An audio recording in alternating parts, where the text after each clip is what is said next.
tumbó toda la conexión y estamos de vuelta o más. Si te fijas en este momento, Now, Paulo under pivoting action. Se volvió a caer, increíble. Muy difícil. Es que está lloviendo demasiado en la capital de Venezuela, por eso que se complica. Y hay una onda tropical que es la número 34. Venezuela ha sido gravemente golpeado por las ondas. A ver. Se acaba de caer. Perdimos la señal por completo. Bueno, lo que faltaba. La hemos perdido al completo la señal. Tengo que decir que la señal va y viene. Es imposible.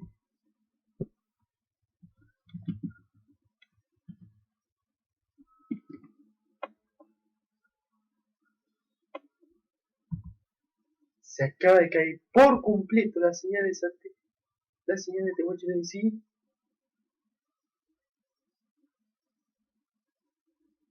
Recuerda que ya hay 18 de los 48 clasificados y faltan por definir 30 lugares donde por día FIFA van a preclasificar. Es que es imposible, la señal de Tuma y Daca no quiere regresar ni de menos. Nos lo volvimos a perder. Increíble, ¿no?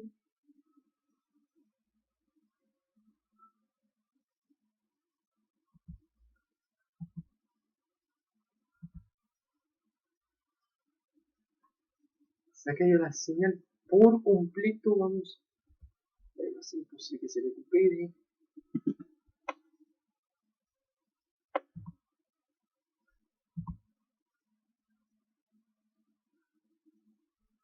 Terminó cayéndose por completo la señal.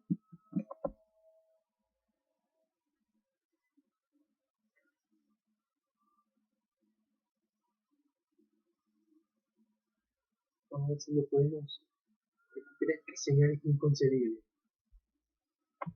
No la perdono. Son las 5:07 tiempo. Hay un combate en curso. Cada vez que te metes en Twitch, él no se la ve.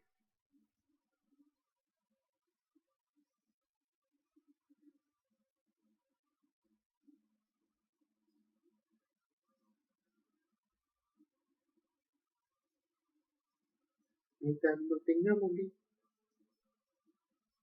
recuerden, va a haber muchísimos debutantes. Debutará aquí, Jamaica,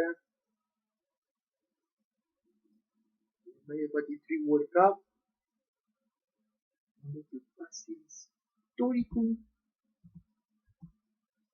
Venezuela, esta es por primera vez.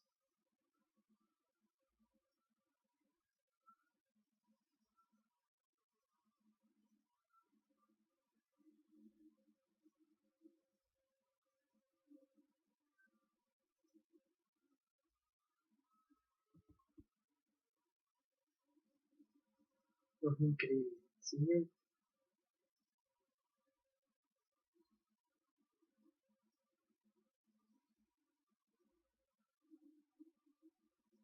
No es fácil. Por aquí es una de las producciones más lentas a nivel latino. Vamos a ver si lo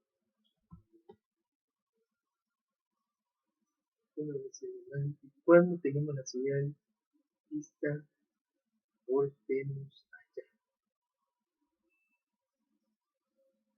Cada vez que sale de Twitch, la señal regresa.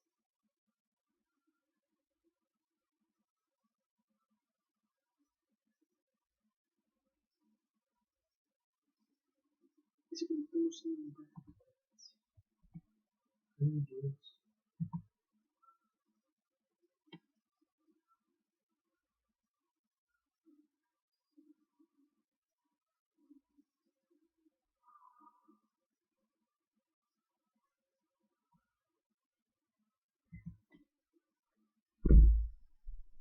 Ya es la tercera vez que se entra, ¿ya? Vienen de arribar. No es que te voy a decir los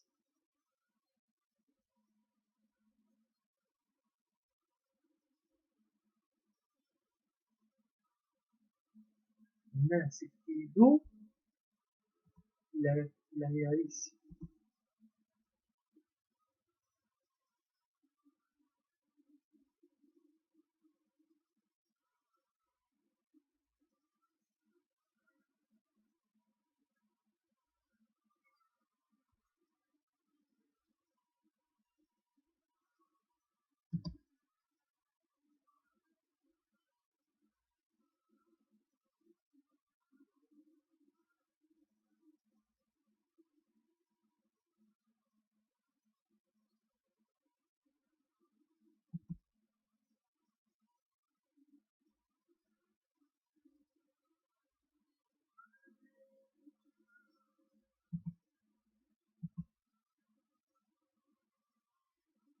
Ay, Dios.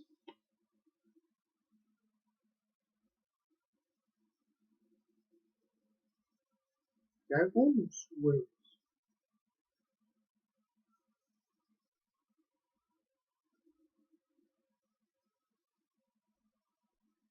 Here 3.0, grabbing this Tate and Liza. A lot of supporter cards that are typically deemed a little too slow to work with Steven's Resolve. Luzamine is pretty much only seen in like stall decks. Tate and Liza shows up a little bit in decks, but for the most part, it's just like a one-card tech where you play it as a switch sometimes, as we're seeing here. But when your deck can afford to take turns off, maybe that's good enough. And we're going to see the Vaporeon GX come out. He can use both the abilities here, and he can also just use the GX attack to wash away all of the damage on his Pokemon. So there you go. And he's going to do that with Cure Shower GX. All right, so you...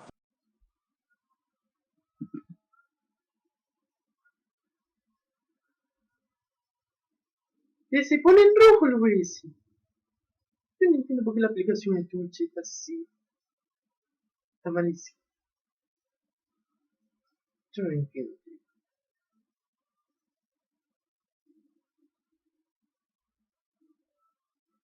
Damage the Keldeo, but sorry, it's back to full HP. Paulo going to start his turn with the electromagnetic radar. Search up a couple of GX Pokemon from the deck. Yes. Although, again, with that Keldeo, not going to be nearly as useful as they usually are. Yeah, and there's an awkward tension here.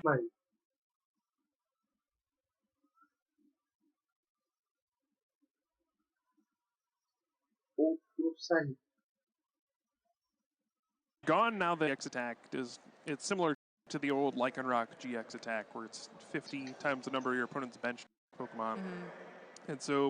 And now with that GX attack gone, more difficult to find because there's no Nest Ball and Ultra Ball, things that can grab all sorts of Pokemon from your hand and then your deck.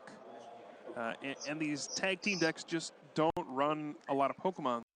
So communication can be hard to use sometimes. You can have it stuck in your hand, and you don't have a Pokemon to trade in, so it's difficult to actually use effectively in these decks, but you still see a couple copies of it, so you can search out things like Tapu Koko and the Zapdos. Yeah, it's necessary because there are just so few options now, though it's certainly less than ideal. But back over to Peter. This is going to be a bit of better damage all over the place. This is going to be a methodical game where people are going to, the players are going to have to plan out how they're going to win this game several turns ahead. Both players have done this pretty effectively so far. Paulo understanding, we got to power up Tapu Koko, Prism Star, got to use this Hoopa effectively, and then Peter taking his time. But let's see where it goes from here. Now the Vaporeon GX, of course, does not have Keldeo GX's Pure Heart ability, so it can be attacked by Pokemon GX. You might see Paulo line up an attack here where he's like, all right, I can actually send in Zeraora GX and Plasma Fist for the knockout. and at ¿Cuál least de los pick up dados some que está prizes. But no, en he's la going pantalla son los contadores to de stick daño? to his plan, keep using Hoopa for evil admonition and hit for another 130 damage.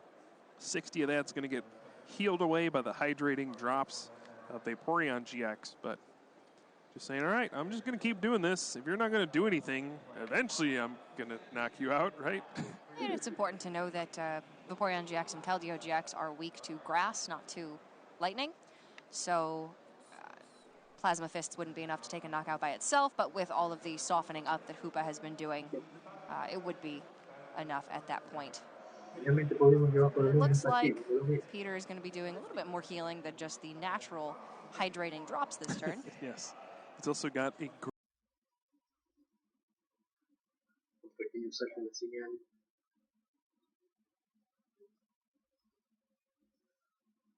5 años después. Llegó la última. 5 años después, Guachito vuelve a ser sede. Campeonato Mundial de Pokémon. Te va a ver que lo Ganisu fue en el 2014. No se nos puede tocar ahí.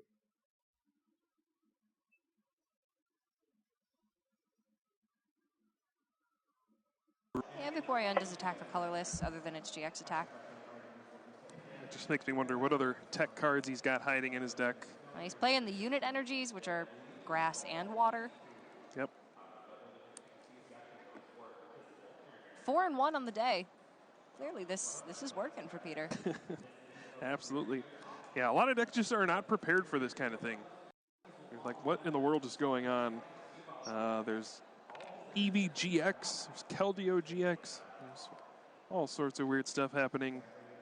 Ojo que le tira esa mina ahí. The grass energy is, of course, for Gardenia, supported that lets you heal 80 damage Ahí está, from one of your Pokemon that has a grass energy attached to it. So there are actually no Pokemon in his deck that need grass energy to attack. He's simply playing them so he can heal with Gardenia. Yeah, the unit energy double dips. Yep. Gardenia is going to be an additional source of life gain with the Great Potion. Yes. And yeah, this hydrating drops. This is a very clear attempt to be a step ahead of the metagame. This not only has the Keldeo GX and the Vaporeon strategy, there's also a 3/3 line of Bronzong that has the heat-proof ability, which means it can't be damaged by fire Pokemon.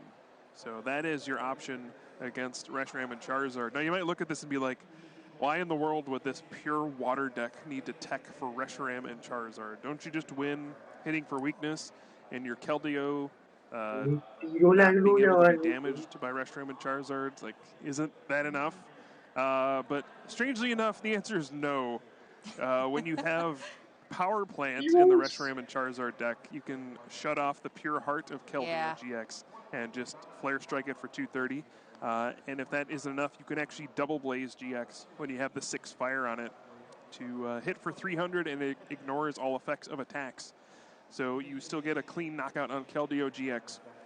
And Keldeo doesn't do enough damage to knock out Reshiram and Charizard in one hit, even with weakness. So even though you're playing a deck with almost exclusively water Pokemon, you still need to tech to beat the fire deck. Well, it's a very powerful fire deck and a water deck that certainly is much more methodical in its pace of play. But it's working fairly well so far in this series, and it's worked very well for Peter today. We haven't really seen a water deck be very prominent in a while. Lapras sort of made a go of it here and there. Yeah, the old Quagsire Naganadel was okay for a bit. Okay, so I have to admit, I just realized all those turns ago when Apollo played the double Electro Power at the Tapu Koko Prism Star powered up. It's like, why in the world wouldn't he use Headbolt? It's because he can't.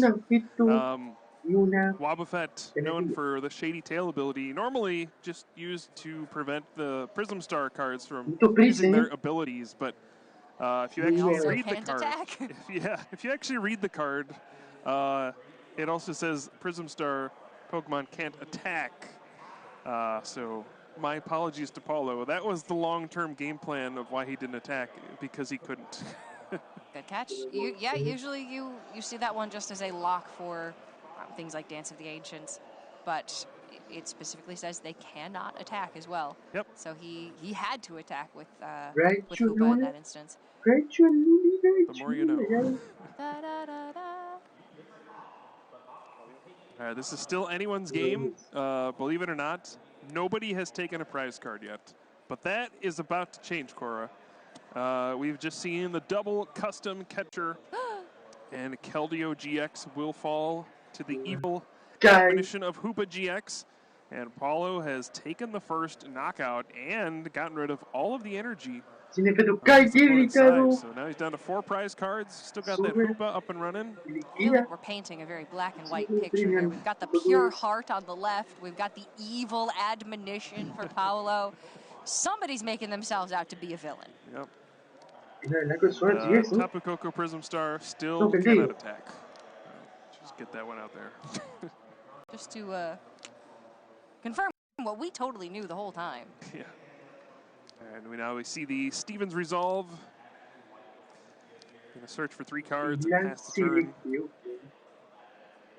It's tough. I'm not exactly sure how Paulo is gonna get all these knockouts after burning those 2 custom catchers. You know, your game plan against this was probably something like when the Vaporeon is out, you knock it out with the GX, and then you have 4 custom catchers in your deck. And at some point, try to just knock out the Vaporeon on the bench using those custom catchers. But now that he's already burned 2 of his 4, it's going to be hard for him to come by prize cards, I think. Especially with his limited number of attackers that can actually do damage to Keldeo GX and all of the healing that Peter has on his side. Like, he can attack for 130 here. 60 gets healed off immediately with those 2 Vaporeon GX. I mean, imagine a 3rd one comes down, even a 4th one comes down. He's got 2 Pokemon that can evolve into Vaporeon GX. 120 damage gets healed. He's got great potions in his deck. I don't know how Paulo's ever knocking out a Keldeo. Plus, the damage that Peter's been doing this game is now starting to ramp up. It's going to be a lot more permanent than the damage that Paulo is doing to Peter's side of the board. This whole Keldeo deck is somewhat reminiscent of Venusaur and Celebi GX with a Shaman support line to be able to heal up the life off of the Venusaur and Celebi and just use that as the big tanky presence in the front line. The difference here being Keldeo is that tanky presence because it simply can't be damaged, whereas with Venusaur and Celebi it just had so many hit points that it was very difficult to knock out. Yeah, that's. I think perhaps the single biggest shift after the standard format rotation was the increase of how many healing cards have been added to decks. Before, really wasn't a lot of healing. The Reshiram and Charizard decks were starting to run things like that Miltank, where they could heal damage that way. And we saw Max Potion in some decks, but occasionally Acerola, but not too often. Yeah, Acerola was the big one, but we're seeing straight healing cards. Like, look at that. All 130 damage just got wiped off the board. And looks like he's even playing the Koga's Trap. He's done it. Poisoned and confused. Yeah. I'm actually wondering, does Peter have energy left? He runs very few energy cards in his deck. 3 of them got knocked out on that one Keldeo. He retreated 2 of them with Vaporeon. There's 1 on the active Keldeo. He actually doesn't play a lot of energy. He might be out. His units, I believe, are all accounted for. Yep. Boy. This is going to be a slow way to win if he's out of energy. He's going to have to, like, lose Amine for Koga's Trap. Yeah, he's out of energy. Like 80 times. Yeah. To actually get a knockout because his opponent can just retreat for free every turn. You're only getting 1 damage counter between turns. Yeah, 4 unit energy. 1 grass basic, 1 water basic. Yeah. I believe that means they are all accounted for. Well, yeah, here the Luzamine plan begins. You can Luzamine for Koga's Trap and another Luzamine. So every other turn you can play a Koga's Trap. I mean, it will lock Paulo out of getting much done, but... Well, yeah, Paulo just can't do much, right? The Keldeo is pretty much walling him at this point. The Wobbuffet's Shady Tail ability, keeping Tapu Koko Prism from attacking. Yep. So, but, yeah. Are we trying to beat each other, or are we trying to beat the clock now? Because with 26 minutes left, Peter taking a prize, literally 10 damage at a time, it's going to be... Don't know if we've got the time to take some prizes here. Yeah, and I wonder if somebody's just going to deck out before that even happens. Yeah, and Peter's just going to play another Lose-A-Me in this turn. Get back to supporter cards. And, yeah, this is happening. Yeah, we're here. It does look like the deck for Paulo is... We're getting there. Yeah. Eventually. You know, I will say I didn't see it quite ending up here so quickly. I do wonder if Peter was a little bit too lax with his use of energy, especially with no resources to recycle it. Perhaps, but at the same time, like, how is he losing this game? I mean, a win is a win. Well, yeah, if your opponent loses, you win. So it's a win. Doesn't matter how you got there. Yeah. So the one way I could see Paulo winning this game, it would require him to have, like, every resource in his deck. But if he can power up Pikachu and Zekrom GX, eventually get 6 energy onto it, double custom catcher onto one of the Vaporeon GX without damage, Electro Power, and Tag Bolt to knock out 2 Vaporeon GX at once. Okay. That gets you 4 prizes. Now, he has just played an energy switch and discarded a Pikachu and Zekrom. You also need a stadium to kick out the Sky Pillar. That's the final piece of that puzzle. Which he does have. He's got Lysander Labs in his hand. But yeah, it seems like he is not going for that play. The question is that strategy... Well, I guess we don't know how many cards are in each of their decks. So it's difficult for us to say who will deck out first at this point. If Paulo is the one who has more cards left in deck, then he will certainly take this through to fruition. If he has less cards than Peter, is it worth it to go to a game number 2 and see if you can possibly win that with the time remaining?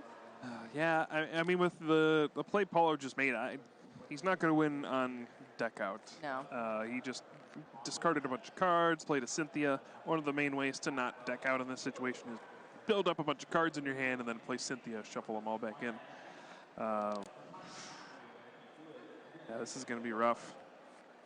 I hate to call a game early, but I'm really struggling to see a way for Paulo to win outside of that Tag Bolt play, and he just doesn't seem to want to go for it. No. Now, it might be the case that he just can't do it anymore. Maybe he's burned through too many resources. There's too much energy in play.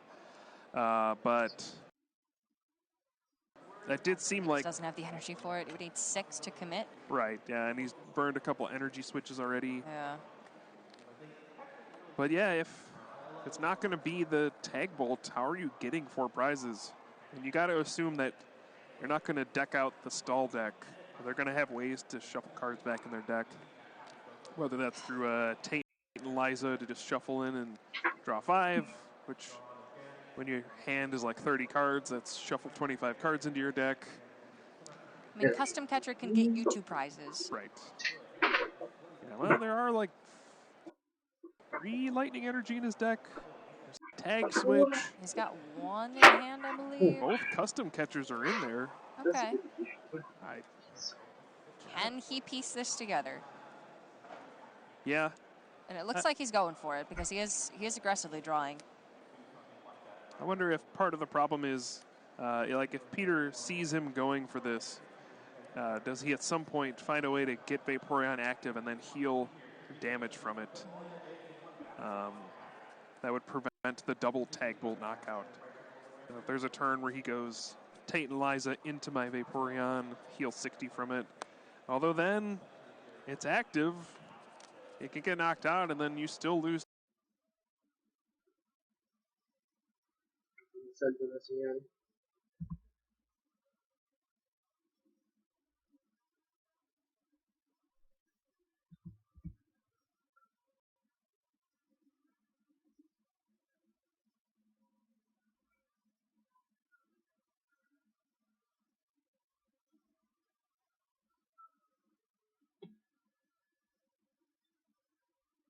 Media hora y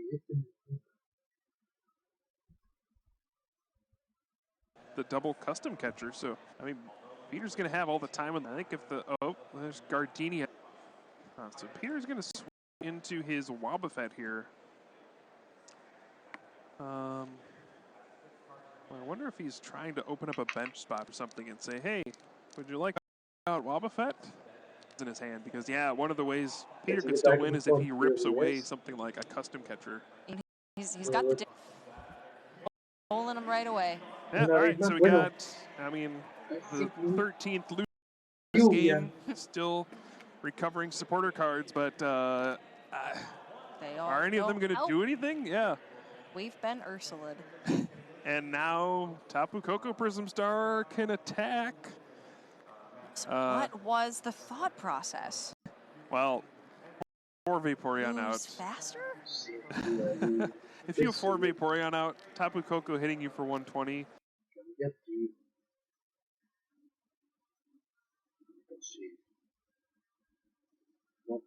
Doesn't do anything. It's like it hits you. He played 2 very early, but then couldn't attack.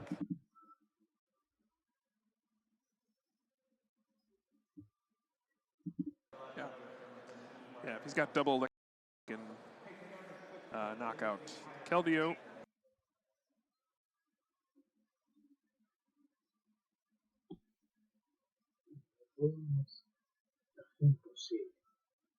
Va y viene.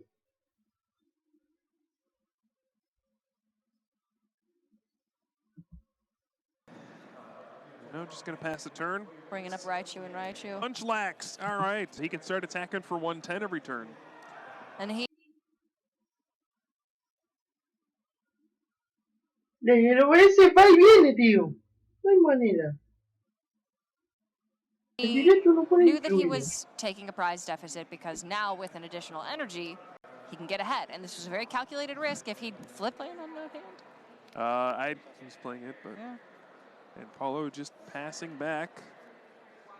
Boy, this is up there with some of the most bizarre games I have seen. But there are 2 snack-searching Munchlaxes. All right, so Peter finally making this play. He is retreating into Vaporeon GX and using those abilities to heal off all the damage from one of his Vaporeon GX and then Titanize it back to the bench. Now, unfortunately for him, this does not get him out of the woods. With that Munchlax on the bench, this still keeps open that same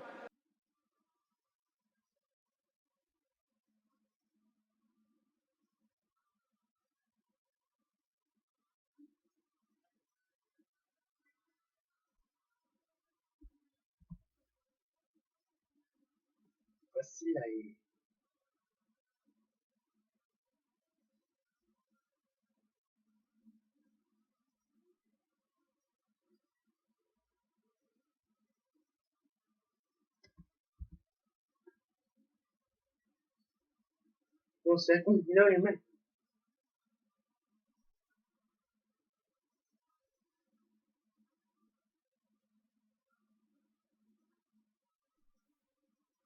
custom catcher play where Paulo can tag for Tag Bolt GX, the bonus double custom catcher. He's got for the last 3 prize cards, and Paulo wins a marathon game over 35 minutes. And he is now up 1-0. We've really got to unpack what happened there in the last few turns. So Peter gave up a prize to Paulo, knowing that he needed bench space free to be able to play Munchlax to snack search for energy. Yep. Otherwise, he would never be able to attack again. From our perspective, could possibly have a setup for a 4-prize knockout. But But because Peter felt like he was pressured enough to give up a prize to then continue to pressure himself, Paulo was just able to get the 2 custom catchers, 5 energy.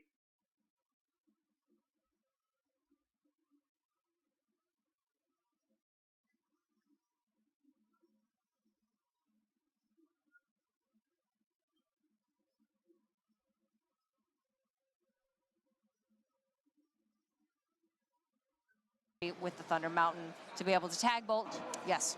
His board was to get the Munchlax down, and he knew if he just sat there and played Luzamine for the next 20 minutes, it did not pay off.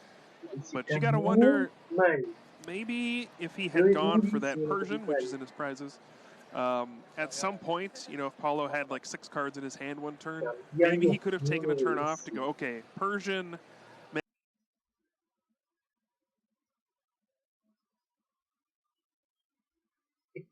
Es que va y viene, tío.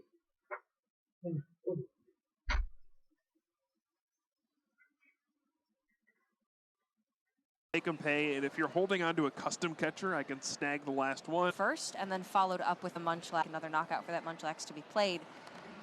But even still, a draw is better than a loss. So at this point, could that Persian have extended things? These players are 4-1. Yeah, at this point, a draw is a loss. All right. To 6 wins, basically. Yeah. So, yeah, you got to be going. Ah, no, tío.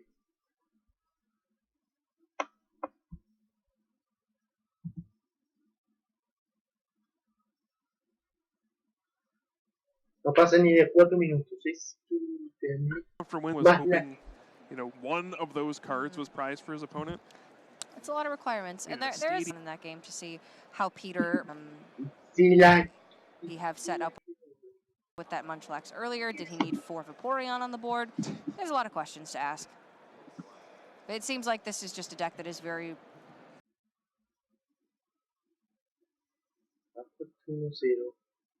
heavily, and you only have 5 spots. Yeah, and you got to give full credit to Paulo for navigating through that game. Basically, from the first turn, looking at his opponent's active Pokemon, I need to change my turn to full blitz. I need to be patient, figure out my spots when I can attack, and he figured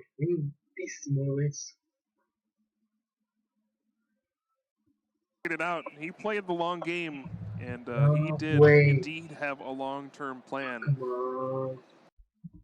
It's impressive to watch. That's the kind of play you would expect at the World Championships.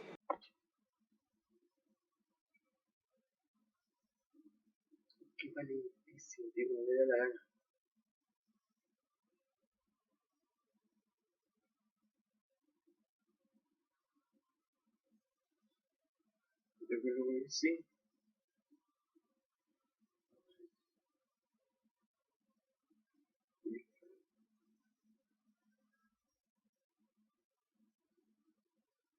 Oh my. Figuring out a plan on the fly. Now we do see Paulo. Explosive start. I mean, it's probably as explosive as his deck can get. He played.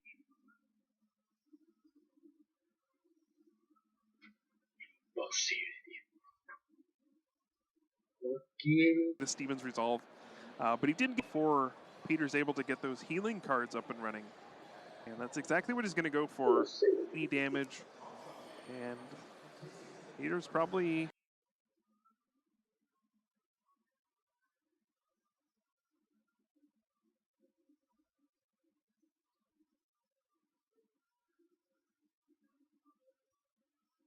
Dios. To heal off this Keldeo. The thing you don't want to do when you're playing these unnecessary prizes. Your eventual goal is to lock your opponent out. If they're going to give up some prizes, that's fine, but don't have to exhaust any resources. That's when your deck really just doesn't function the way you want. Dios.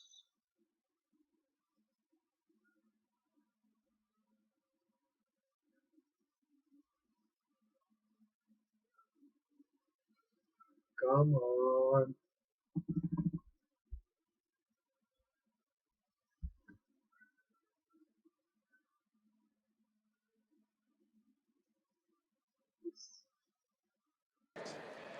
But there we see powerful cards aptly combined. named Steven's Resolve. It'll end the turn, but he gets to search. Just get 3 cards from your discard back into your hand.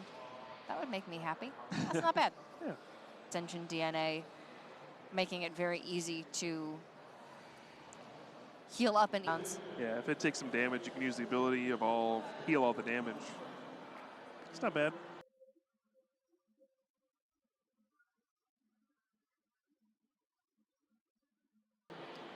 Used to play with Energy Evolution Eevee. Yes. It is, that has rotated out. We work with what we've got. Yep. Alrighty, so now we see Paulo going with the Volkner card that's been debated a little bit in Pikachu and Zekrom decks. I think at this point, most of them are running Volkner, but before the standard format rotation, there was a question of, should you run Volkner? Is it too slow? Would I rather just have things like Cynthia? I think before the format, that was a reasonable question to ask.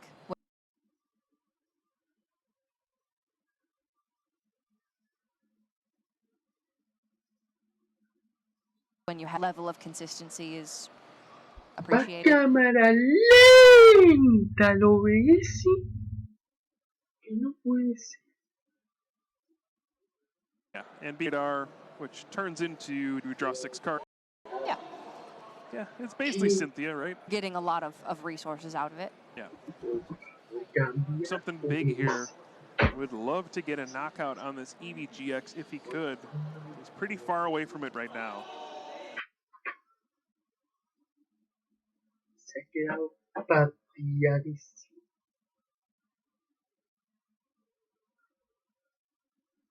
He would need GX with 160 hit points. Yeah. Electro power, something like that. This is going to be a pretty boring turn. Where Zapdos only gets the bonus damage if it came from the bench to the active spot this turn, but only.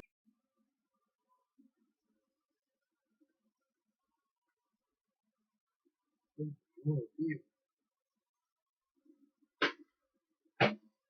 No tuve que hacer nada.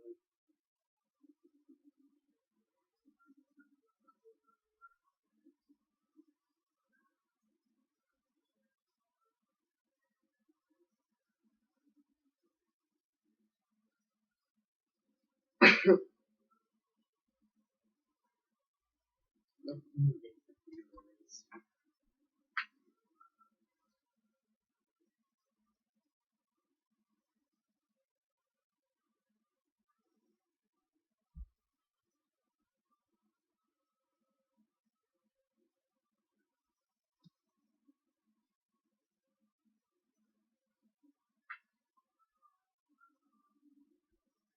hacer. To that Eevee. That's not very much, Cora. Hey, now they pour on. Now we can heal all damage from that Keldeo in the active. That's right. And now it's looking like Peter is in a lot safer was going into turn number 2 with a damaged Keldeo at risk of being knocked out. Yeah, the problem for Peter here is look at that clock. Yep. Only got about 5.5 minutes plus a couple extra turns. These kinds of decks can almost function like you're playing a best of 1, where it's like if you lose game 1, you're not going to win the match. You just don't have enough time to win 2 games. But if you win game 1, it probably took forever. Yeah. So you're probably going to 2, requiring him to win out from the. Yeah, and we do see that Erica's Hospitality going to draw 5 cards for Paulo, 1 for each Pokemon Peter has in play. And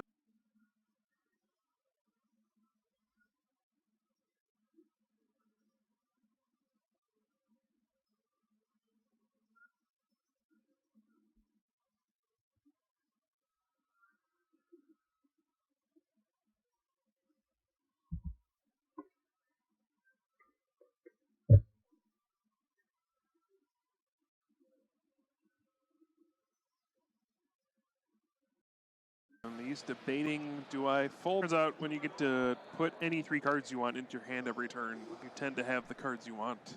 It's funny how that works out. Yeah. We could probably see Lusamine chaining Steven's Resolves the further into this game we get. But again, we've only got 3 minutes and 20 seconds on the clock, so how far are we really going to get? Peter's got to attack. He's got to start taking knockouts. Lose this game, and he has decided he's going to throw out his poor Dedenne GX and probably just pass the turn. Peter has Koga's Trap. He could do that, plus the GX attack, and knock out Dedenne. Oh boy. And they, as you said, Cora, Luzamine for double Steven's Resolve.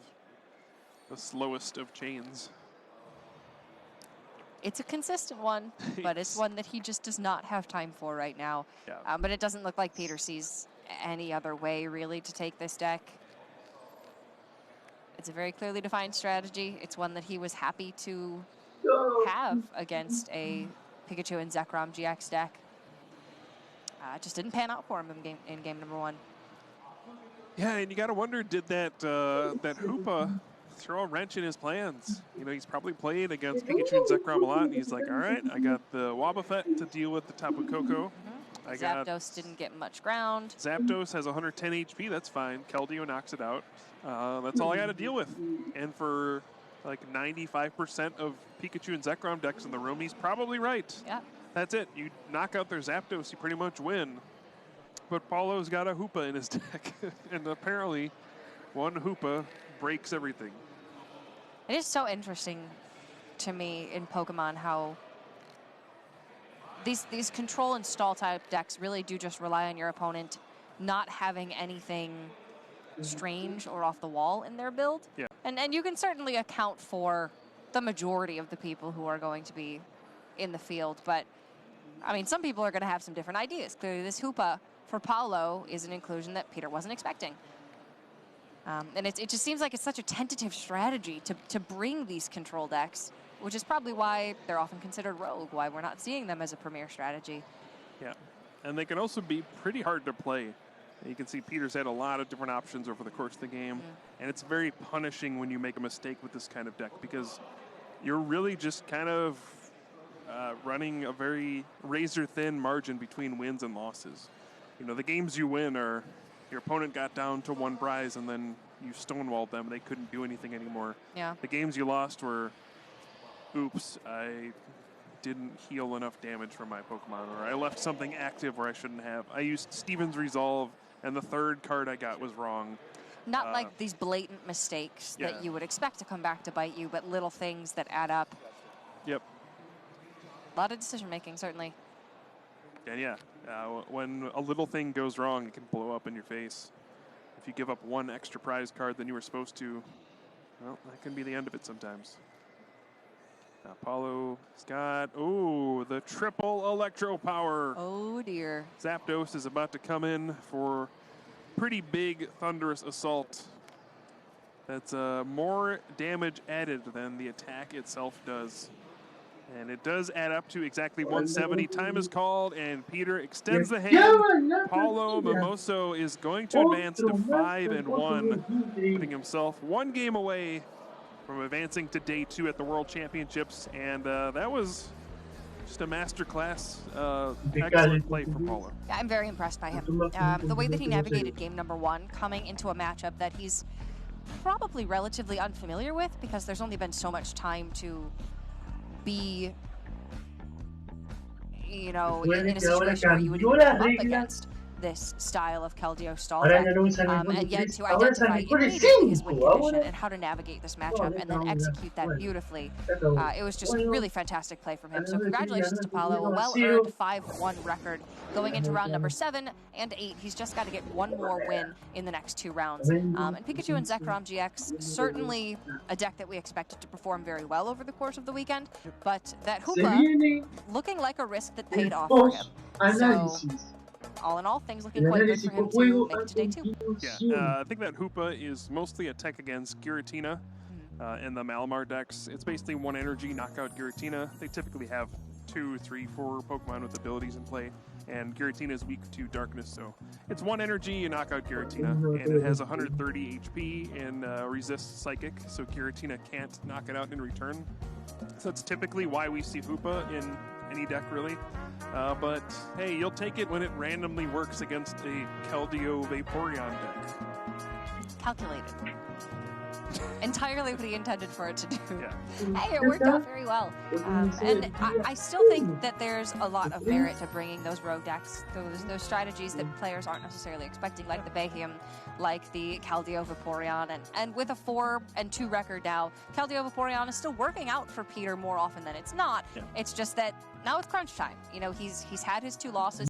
Afford to take anymore. He's got to win the next 2 matches, whereas if he'd been able to win this series, he would only have to win 1 of the next 2. So his back's against the wall a little bit. Certainly he needs to perform now, but that's still very possible for him. He won 4 of 6. Winning 2 more shouldn't be out of the realm of possibility by any means. He's certainly still alive, yeah. And, you know, there's always debate over what kind of deck should you bring to day 1 of Worlds, where it's, I need to get to this many wins, otherwise I don't get to play the next day. And there's a lot of merit for playing a deck that is very aggressive and straightforward, especially decks that are able to finish 3 games in 50 minutes. Yeah. Decks like Pikachu and Zekrom, where a lot of games you can tell, like if you have too slow of a start, you're just like, I'm not winning this one. Let's just scoop it up, play the next game. And it just gives you good odds to close out matches, get wins instead of ties, and sometimes just being aggressive is enough to win games. Even in bad matchups, we've seen it plenty of times where if you go turn 2 full blitz and your opponent has nothing, even if it was a bad matchup, you're probably still going to win. And there's a lot of merit to playing those styles of decks in this kind of a tournament. Yeah, in a format where you need to get those 18 match points in 8 rounds of Swiss. Yeah.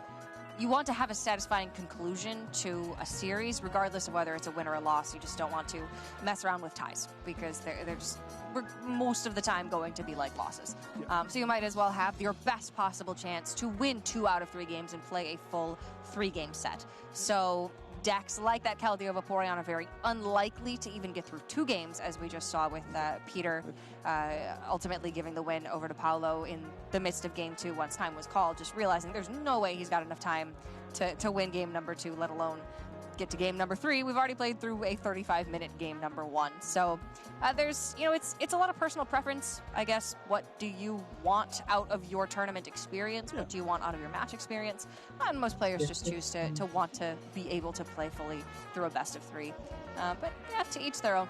Yeah, and if you're in Peter's shoes, you might be looking at what's the metagame going to be like? What kind of decks am I going to play against? And you might be looking and saying, okay, if I play against like 4 Reshiram and Charizard decks, I'll get 4 free wins there, and then I only have to win 2 of my other 4 rounds, and I'll make it to day 2. So you can take that kind of a calculated risk. Or if you think, I have a really good Pikachu and Zekrom matchup if their only attacker is Zapdos, like non-GX attacker in their deck is Zapdos. So I'll take those 2 great matchups. Hopefully I play against them in the 6 out of my 8 rounds. I win those. I advance to day 2. Maybe I'll run into a couple decks that I don't have very good matchups against, but it happens. So I don't know. Maybe the risk just isn't quite paying off, but we'll see. Yeah, absolutely.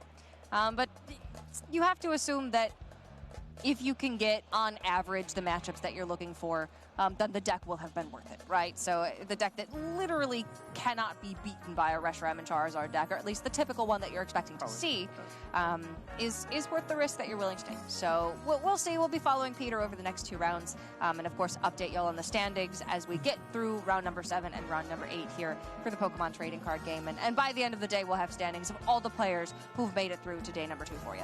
Yeah, and you know, earlier, I've seen other people play this style of Bronzong Keldeo deck in the field, and I've even seen them play. I was watching one game where the guy had 2 Bronzong out against a Reshiram and Charizard deck, and he was sitting there very confident. It's like, okay, nothing could go wrong here. He's got all fire Pokemon. Mm-hmm. And then his opponent dropped down a Turtonator, which is a dragon type.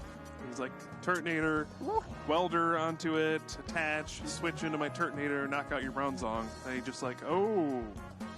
yeah, that's bad.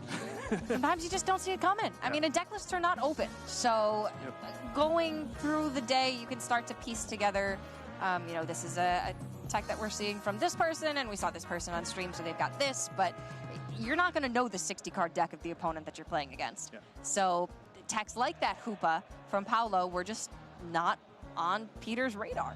He did not know to expect it, and certainly it caught him a little bit off guard. Sure seems like it. But yeah, we're seeing Pikachu and Zekrom roll on, and it's been interesting to watch at least the games we've had on stream over the course of today. It's been a lot of established tag team deck. Pikachu and Zekrom, Reshiram and Charizard going up against kind of newer creations or maybe older cards that are now in the spotlight. And now that some more powerful cards have rotated out, like Choice Band's gone, so now Gardevoir and Sylveon can be used because it's not going to get wiped out in one hit all the time. And more often than not, just kind of the older decks are still winning. Pikachu and Zekrom is still powerful, still pushing through. Reshiram and Charizard is still pretty good. It's still pushing through, still has the power to win these games. So it'll be interesting to watch if that is going to flip tomorrow, where the people with the more refined decks are going to be able to win those matchups, whereas maybe people in Day 1 don't have that quite the refined deck list, and they're like a card or two off, and they fall a little bit behind. But yeah, we'll see what happens. We can take a look at the schedule for tomorrow and see what is going to be on the docket. It's going to be another several rounds of Swiss, 6 to be total, and then we are going to cut to our top 8, play through our top 8 and our top 4. Sunday is strictly for championships, so we are going to have all of our championship matches across all of our games on Sunday, but tomorrow we're going to be getting our players who directly qualified through to day number 2 into the mix, and we're going to start to see, do they have more refined lists? Have we had some players who've saved those more off-the-wall strategies for day number 2 and played safer decks like Pikachu and Zekrom maybe just to qualify for day number 2? Well, tomorrow we're going to find out. So make sure you stay tuned. We are going to be taking over the main stage, twitch.tv/Pokemon, for our final 2 rounds of the day. But sorry. Sorry to cut you off. No, Kyle, you say what you have got to say, because I want to hear what you have to say. Okay, I appreciate that. You may be looking at that and wondering, where's round 1 and round 2? Why does it start at round 3? The first 2 rounds for TCG tomorrow morning start over on the main stage. Yeah. So you'll get the first 2 rounds there, and then once round 3 hits, it'll come over here. So we've got 8 total. We've got 6 on this stream. Yeah. So in case you were wondering, why does it start with round 3? Where's round 1 and 2? It'll be on the main. We decided we didn't like rounds 1 and 2. They started too early, so we just cut them. Yeah, it is pretty early. All right, but of course, if you are watching at home, please get involved in social media. We've got several different platforms for you to get involved with. Of course, you got Twitter, Facebook, Instagram, YouTube. Go to those respective websites, add the /Pokemon. You will find us on social media, and of course, use the hashtag #PlayPokemon, or just talk to us right here in the Twitch chat. That's open too. Absolutely. You follow on Instagram, you get to see all of the adventures that Pikachu and Eevee are up to on any given day. Our social media team is hot on the case of what Pikachu's been up to at the World Championship. So make sure you check that out. There's some great content there. And of course, Pokemon.com. We had some awesome articles before this event about what to expect from the meta at the event, because there's so much new stuff out. And after this, I'm sure we're going to have some nice recaps of what was very strong at this tournament, what our champions brought. So make sure to be on the lookout, Pokemon.com, for any and all of your needs when it comes to meta-defining and breaking strategies here at the Pokemon World Championships. But that's going to do it for us here on the side stream of the Pokemon trading card game. We are going to be moving over exclusively to the main stage for rounds 7 and 8. So make sure you head on over to twitch.tv/Pokemon, and you don't want to miss the final 2 rounds of today, because after that, we will know definitively which players will be joining us again tomorrow in our day number 2, where we're going to be playing through another 8 rounds of Swiss in a combination again of the mainstream and the side stream. But until then, thank you all so much for joining us. Head on over to twitch.tv/Pokemon to get the conclusion of today's festivities, and we'll see y'all right back here tomorrow morning. Bueno, parece que ya está terminando la transmisión. Repito, acaba nomás la transmisión. Gracias por mirar. Mañana a las 11, tiempo del este. Señores, acaba de terminar ya el día 1 de Pokémon World Championship 2019. Bueno, al final, creo que ha sido a la Poké Pare. No pudimos ver el combate porque estuvimos en el trabajo, que sí, esto comenzó desde las 9 de la mañana. Y después cayó el palo de agua, por eso que estuvimos empezando con esta transmisión desde las 3 de la tarde y por eso fue muy difícil. Solo pedimos disculpas justamente por los inconvenientes, pero mañana sí vamos a transmitir por completo desde las 9 de la mañana. Estará arrancando la transmisión